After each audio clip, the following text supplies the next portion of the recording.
Hindi humihingi ng pahintulot ang katawan mo kapag umabot ka ng 70. Basta na lang itong nagsisimulang magbago. May 5 partikular na bagay na nangyayari sa bawat isa sa atin, at karamihan hindi ito napapansin hanggat huli na ang lahat. Ipapakita ko sa iyo kung ano ang paparating at mas mahalaga, kung ano ang maaari mong gawin tungkol dito simula ngayon. Ako si Dr. Helen Ross. Sa loob ng 32 taon, pinag-aralan ko ang mga pattern ng pagtanda sa mahigit 8,000 pasyente. Noong nakaraang linggo, may isang lalaking nagngangalang Frank na umupo sa opisina ko at nagsabi ng isang bagay na talagang tumimo sa puso ko. Doktora, sana may nagsabi sa akin na mangyayari ito. Iba sana ang mga naging desisyon ko. Si Frank ay 73 taong gulang. 3 taon bago iyon, umaakyat pa siya ng bundok, nakikipaglaro sa mga apo, at talagang sinasamantala ang bawat araw. Ngayon, kailangan na niya ng tulong para lang makapagbihis. Ano ang nagbago? Ang 5 bagay na ipapaliwanag ko sa'yo. At binaliwala ni Frank ang bawat babalang senyales. Maaaring iniisip mo na iba ka, nag-e-ehersisyo ka, maayos ang pagkain mo, maayos ang pakiramdam mo. Iyan din mismo ang inisip ni Frank. Pero ito ang hindi sinasabi ng karamihan. Ang 5 pagbabagong ito ay hindi tumitingin sa mga nakasanayan mo. Nangyayari ito sa lahat. Ang pinagkaiba lang ay kung paghahandaan mo ba sila o hahayaan mong unti-unti nilang kunin ang kalayaan mo. Unang bagay, nagsisimulang humina ang sistema ng balanse mo. Hindi bukas, hindi biglaan, kundi ngayon na, tahimik, halos hindi mo namamalayan, nagbabago na ang loob ng iyong tenga. Hayaan mong ipaliwanag ko kung ano talaga ang nangyayari sa loob ng ulo mo. Mayroon kang 3 maliliit na kanal na puno ng likido. Kapag gumagalaw ka, kumikilos ang likidong iyon at sinasabi sa utak mo kung alin ang taas at alin ang baba. Pagkatapos ng edad na 70, unti-unting naaagnas ang mga kanal na ito. Kumakapal ang likido, humihina ang mga sensor, at nagsisimulang makatanggap ng magulong signal ang utak mo. Si Margaret ay 71 nang tumawag siya sa akin. Doktora, pakiramdam ko lasing ako kapag tumatayo ako. Wala namang problema ang mga paa ko, parang umiikot o tumatagilid ang silid. Sinuri ko ang balanse ni Margaret. Hindi siya makatayo sa isang paa ng lampas 2 segundo. 10 taon bago iyon, kaya niya itong gawin ng 30 segundo nang walang kahirap-hirap. Humihina na ang kanyang inner ear. Hindi ito simpleng panghihina. Ito ay ang unti-unting pagsara ng kanyang sistema ng balanse. At ito ang nakakatakot. Hindi mo agad mapapansin na nangyayari ito. Iisipin mong maayos ka pa dahil nakakalakad ka pa ng normal. Pero subukan mo ito ngayon din. Tumayo ka. Ipikit ang mga mata mo. Kaya mo bang manatiling balanse ng 10 segundo nang hindi umiindayog? Kung lampas 70 ka na at hindi mo ito kaya, malamang apektado na ang sistema ng balanse mo. Isang pag-aaral mula sa Johns Hopkins ang sumubaybay sa 2,000 nakatatanda. Ang mga nawawalan ng balance kapag nakapikit ang mga mata ay may 5 beses na mas mataas na posibilidad na madapa o matumba sa loob ng 2 taon. 5 beses. Pero may magagawa ka pa. Tuwing umaga, mag-practice kang tumayo sa isang paa habang nagsisipilyo ng ngipin. Magsimula sa 10 segundo. Unti-unting itaas hanggang 30 segundo. Pinipilit nito ang utak mong mag-adjust muli. Ang sistema ng balanse mo ay parang kalamnan, kapag hindi mo ginagamit, manghihina. Sinimula ni Margaret ang simpleng routine na ito. Pagkaraan ng 6 na linggo, kayanan niyang tumayo sa isang paa ng 25 segundo. Nawala ang pakiramdam niyang nahihilo. Ikalawang bagay, nababawasan ng kalahati ang bilis ng reaksyon mo. Noong 30 ka, kapag may nahulog, nasasalo mo agad. Kapag 70 ka na, makikita mo itong nahuhulog at mapapanood mo na lang itong tumama sa sahig. Parang hindi na kasing bilis gumalaw ang mga kamay mo. Hindi ito simpleng pagiging mabagal. Ito ay tungkol sa unti-unting paghina ng iyong nervous system. Kwento ko sa'yo si James. Siya ay 72, nagmamaneho pa rin, at namumuhay ng mag-isa. Isang hapon, may batang biglang tumakbo sa kalsada habang hinahabol ang bola. Nakita ni James ang bata. Sumigaw ang utak niya, "Huminto ka!"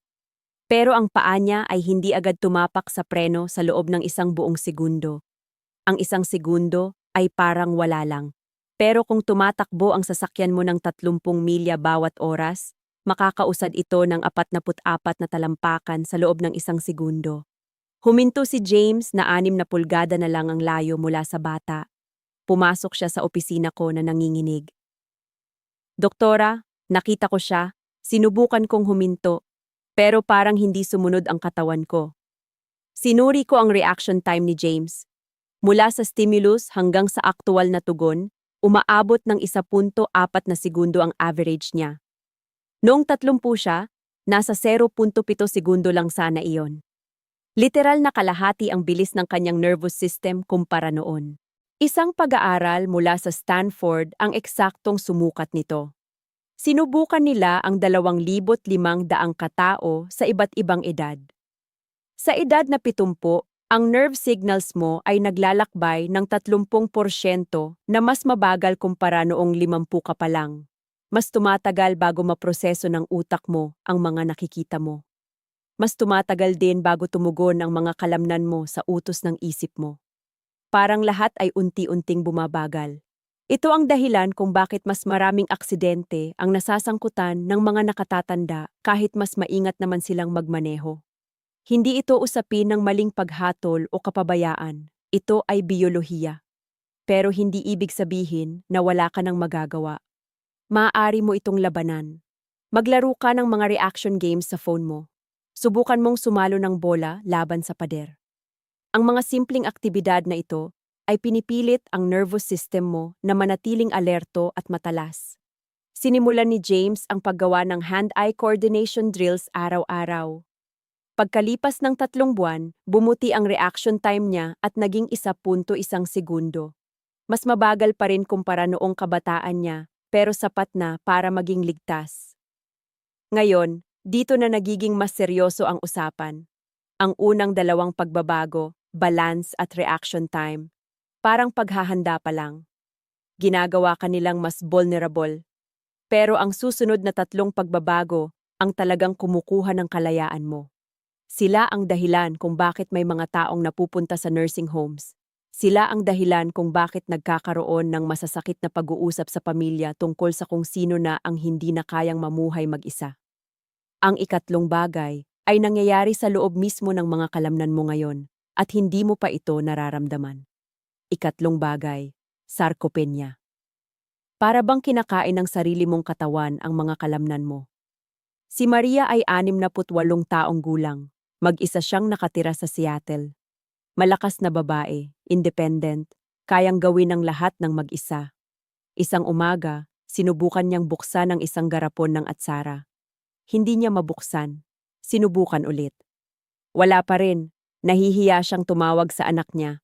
Anak, pwede ka bang pumunta rito at buksan ito? Hindi ko alam kung anong nangyayari sa akin. Dumating ang anak niya at binuksan niyon ng madali. Ma, kailan ka huling nagbuhat ng mabigat? Napaisip si Maria. Hindi ko alam, parang ilang buwan na. Iyon ang problema. Paglampas ng 50, nawawalan ka ng 1% ng muscle mass bawat taon. Pagsapit ng 70, nasa 20% na ang nawala. Pagsapit ng 80, umaabot sa 30%. At ito ang mas nakakatakot.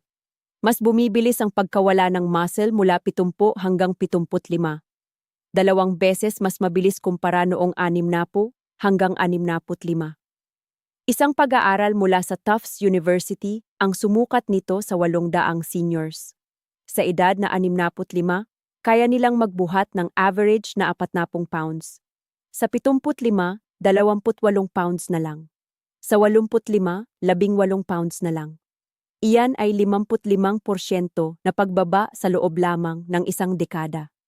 Ngayon, isipin mo kung saan mo kailangan ang lakas ng kalamnan. Sa pagtayo mula sa upuan, sa pagbubuhat ng groceries, sa pagbukas ng pinto, sa pag-akyat ng hagdan. Kapag hindi mo na magawa ang mga ito, nawawala ang independence mo. Kailangan mo na ng tulong. Pakiramdam mo pabigat ka. Iyan ang landas papunta sa nursing home. Nagsimulang mag-strength training si Maria. Hindi naman sobrang bigat o komplikado. Bumili siya ng resistance bands. Tuwing umaga, 15 minuto, braso, binti, core. Pagkalipas ng 3 buwan, tumawag siya sa akin. Doktora, nakabukas ako ng garapon kahapon nang hindi ko man lang iniisip. Tapos bigla kong na-realize ang nagawa ko at halos maiyak ako. Ang mga kalamnan mo ay tumutugon sa stress sa kahit anong edad. Pinatunayan ito ng pag-aaral mula sa McMaster University. Kumuha sila ng mga seniors na may average na edad na 78 at isinailalim sa resistance training program. Pagkatapos ng 12 linggo, ang mga kalahok ay nadagdagan ng average na 4 na pounds ng muscle. May ilan pang nadagdagan ng 7 pounds sa edad na 78. Samantalang ang mga hindi nag-training ay nawalan pa ng 2 pounds ng muscle sa parehong panahon. Iyan ay 6 na pounds na pagkakaiba sa loob lang ng 3 buwan. Ika-4 na bagay, ang mga buto mo ay unti-unting nagiging parang tisa. Ito ang isa sa mga tahimik na kalaban. Maayos ang pakiramdam mo, maayos kang naglalakad, tapos bigla kang nadapa sa karpet at nabasag ang balakang mo. Kwento ko si Dorothy. Siya ay 73, malusog at aktibo. Isang umaga ng taglamig, lumabas siya sa porch nila. May yelo. Nadulas siya, bumagsak patagilid, at nakaramdam ng matinding sakit. Nabali ang balakang niya. Pero ito ang nakakagulat. Sinabi ng doktor sa pamilya niya na hindi nabali ang balakang dahil sa pagkakadulas. Nadulas siya dahil nabali ang balakang niya. Ganoon nakahina ang buto niya kaya nabasag ito sa bigat ng sarili niyang katawan. Ang pagkadulas ang naging trigger lang. Ito ang tinatawag na osteoporosis. Bawat taon, nababawasan ang bone density mo. Nagiging mas buhaghag, mas marupok, at parang hungkag sa loob ang mga buto mo. Ayon sa pag-aaral ng National Osteoporosis Foundation, isa sa bawat 2 babae na lampas 50 ang mababalian ng buto dahil sa osteoporosis. Isa sa 2. Sa mga lalaki, isa sa 4. Pagkatapos ng hip fracture, 40% ng mga seniors ay hindi na muling makakalakad ng mag-isa. 40%. Mula sa pagiging aktibo, napupunta sa wheelchair sa isang iglap. At ito pa ang pinakamasakit. 20% ng mga seniors ang namamatay sa loob ng 1 taon matapos mabalian ng balakang. Hindi dahil sa mismong bali, kundi dahil sa mga komplikasyon. Pulmonya mula sa matagal na pagkakahiga.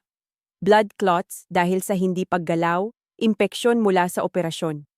Isang pagkadapa lang at pwedeng magbago ang lahat. Nakabawi si Dorothy, pero gumugol siya ng 8 linggo sa rehab para muling matutong maglakad.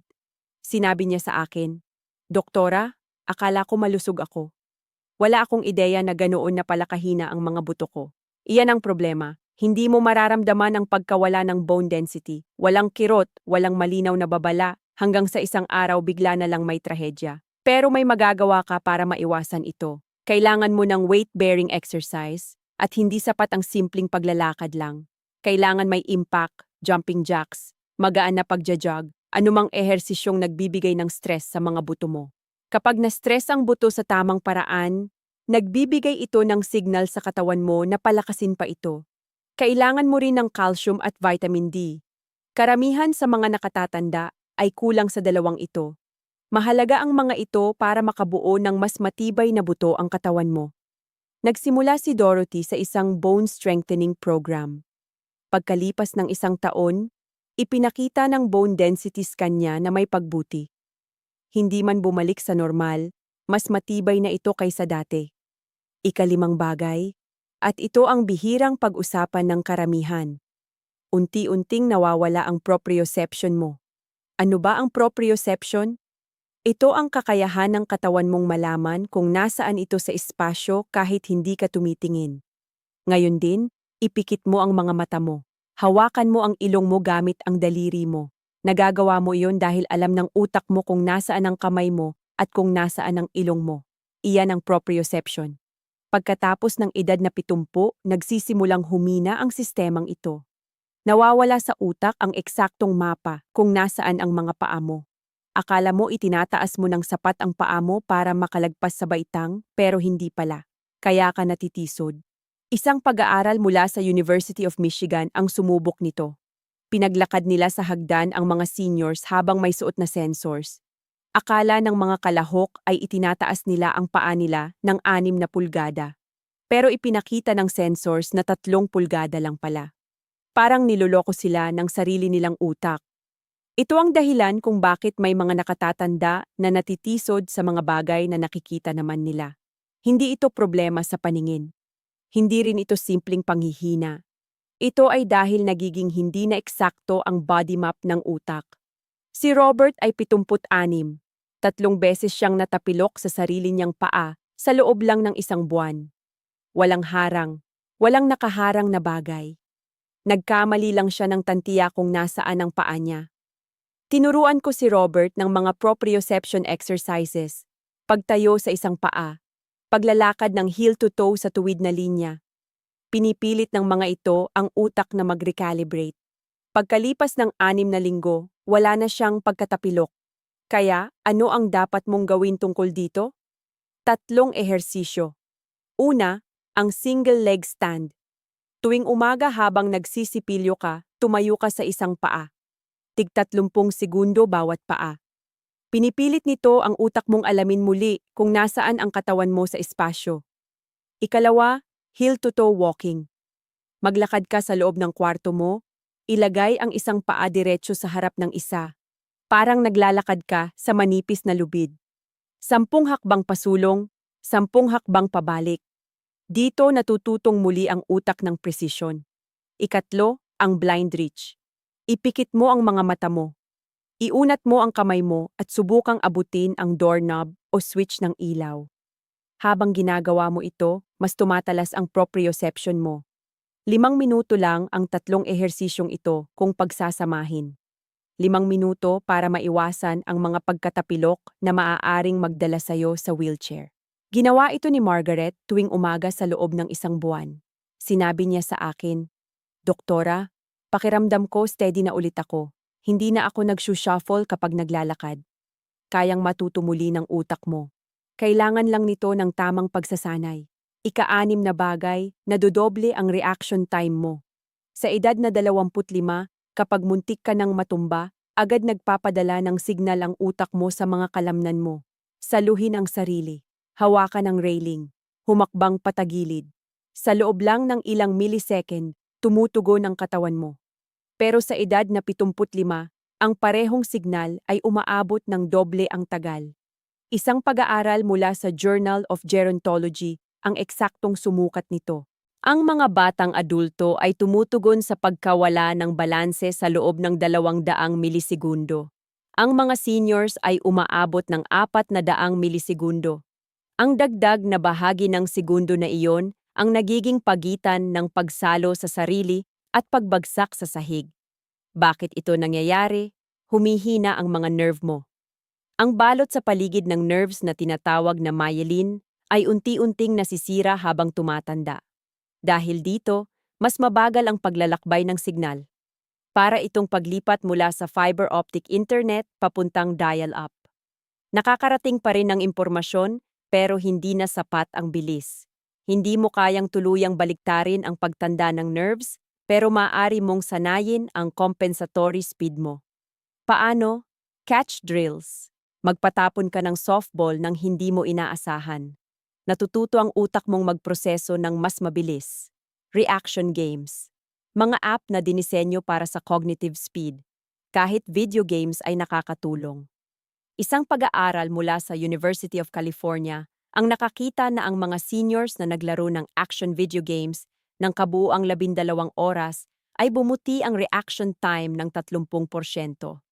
12 oras na hinati sa loob ng 1 buwan, mga 24 na minuto bawat araw. Si Thomas ay nagsimulang maglaro ng simpleng reaction game sa phone niya. Pagkalipas ng 2 linggo, sinabi niya sa akin, "Nasalo ko ang basong nahulog mula sa counter.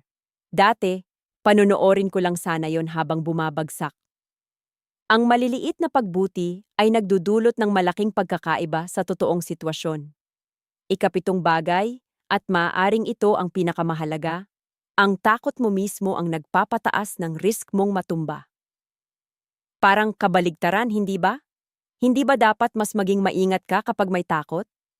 Hindi. Kapag natatakot ka, naninigas ang katawan mo, at kapag naninigas ka, mas nagiging rigid ang galaw mo. Ang rigid na galaw ay hindi stable na galaw. Isipin mo ang paglalakad sa yelo.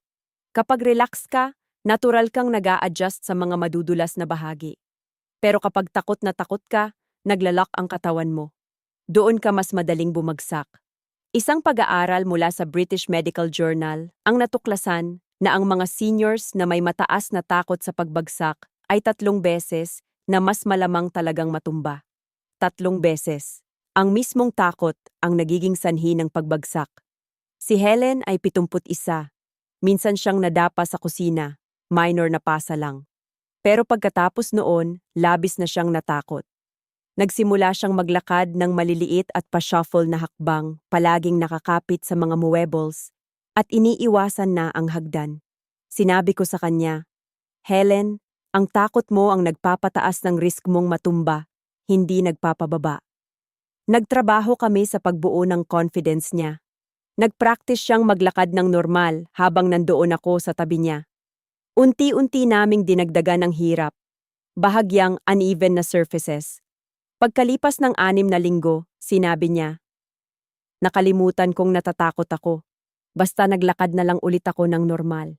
Pisikal ang confidence. Binabago nito ang paraan ng paggalaw mo. Kapag nagtitiwala ka sa katawan mo, mas maayos itong kumikilos. Ngayon, pagsamahin natin ang lahat. 7 dahilan kung bakit natutumba ang mga seniors. Una, ang muscle loss ang kumukuha ng lakas mo. Ikalawa, ang paghina ng inner ear ang sumisira sa balanse mo. Ikatlo, may mga gamot na nagpapahilo. Ikaapat, ang bone loss ang nagiging dahilan kung bakit ang simpleng pagkadapa ay nauuwi sa fracture.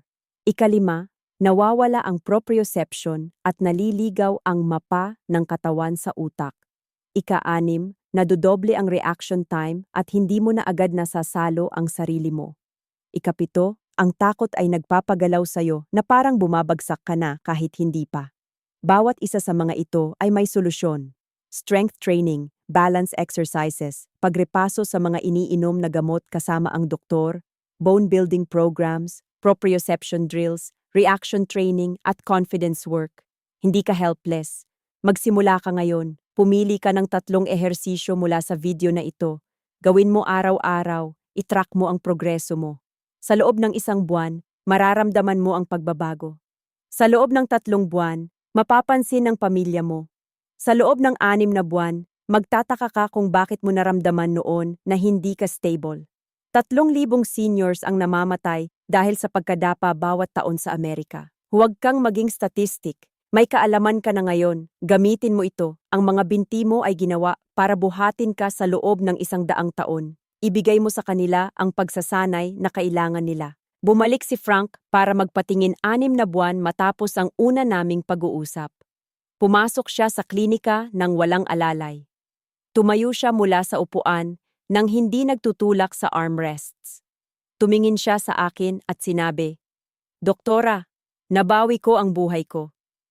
Iyan talaga ang punto nito. Hindi lang pag-iwas sa pagkadapa, kundi pagbawi sa susunod pang 30 taon ng buhay mo. Lahat ng ipinakita ko sa iyo ay epektibo, pero gagana lang kung magsisimula ka ngayon.